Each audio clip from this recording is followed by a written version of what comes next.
আসসালামু আলাইকুম বন্ধুরা, কেমন আছো তোমরা সবাই? আজ রান্না করব দেশি মুরগি পেঁপে আলু দিয়ে। তো চলো তাহলে শুরু করি। আমি প্রথমে প্যানে তেল দিয়ে দিচ্ছি পেঁয়াজ কুচি, এরপরে দিয়ে দেব এলাচ, দারুচিনি, তেজপাতা। সবারই এগুলো ধুয়ে ইউজ করা উচিত, কারণ এগুলো শুকানোর সময় অনেক ময়লা সয়লা থাকে, এজন্য আমি সবসময় ধুয়ে ইউজ করি। দেখো দিয়ে দিচ্ছি। এখন পেঁয়াজটা একটু নাড়াচাড়া করে নেব। অনেকটা ভাজবো না, শুধু হালকা একটু সটে করে নেব।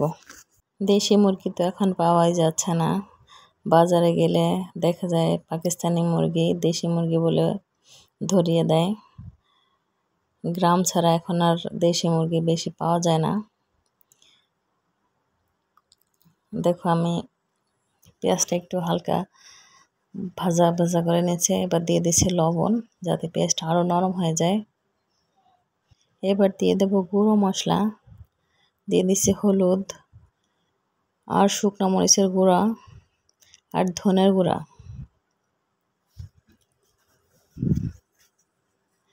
এরপরে দিয়ে দেব বাটা মশলা। আমি আদা, রসুন, পেঁয়াজ একসাথে ব্লেন্ড করে নিয়েছি, ওগুলোই দিয়ে দেব। পেঁয়াজ, রসুন, আদা সব মিলে 1 কাপেরও বেশি হয়েছে, তো আমি সব দিয়ে দিচ্ছি।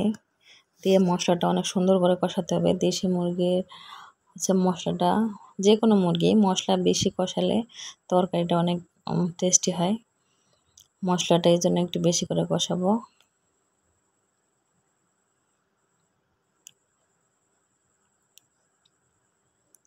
এমনিতে দেশি মুরগিটা অনেক ভালো ছিল আর অনেক চর্বিওয়ালা। আমি বেশি তেল দিইনি, তারপর রান্নার পরে দেখা গেছে অনেকটা তেল ছেড়ে গেছে। দেখো আমি মশলাটা ভালো করে কষিয়ে নিচ্ছি।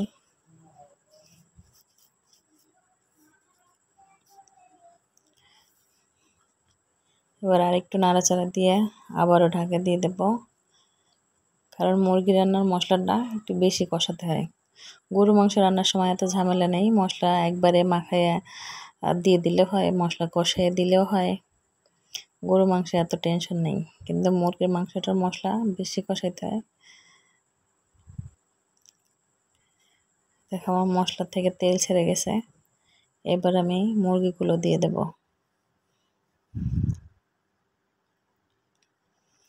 আমি এখানে পুরো একটা মুরগি কেটে ধুয়ে রেখেছিলাম, ওটাই দিয়ে দিচ্ছি।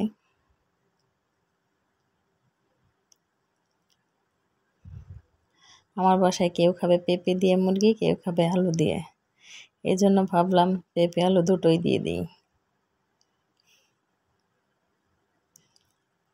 দেখো আমি এই মশলাটা ভালো করে মিশিয়ে আবারও ঢাকা দিয়ে দেব। আমি তেমন ঝোল রাখবো না, এই জন্য তেমন পানি ইউজ করব না, জাস্ট 1 কাপ পানি ইউজ করব। এর ফাঁকে তোমরা যারা আমার চ্যানেলটাকে সাবস্ক্রাইব করো নাই, অবশ্যই চ্যানেলটাকে সাবস্ক্রাইব করে দিও, আর যারা অলরেডি সাবস্ক্রাইব করেছো তাদের অসংখ্য ধন্যবাদ।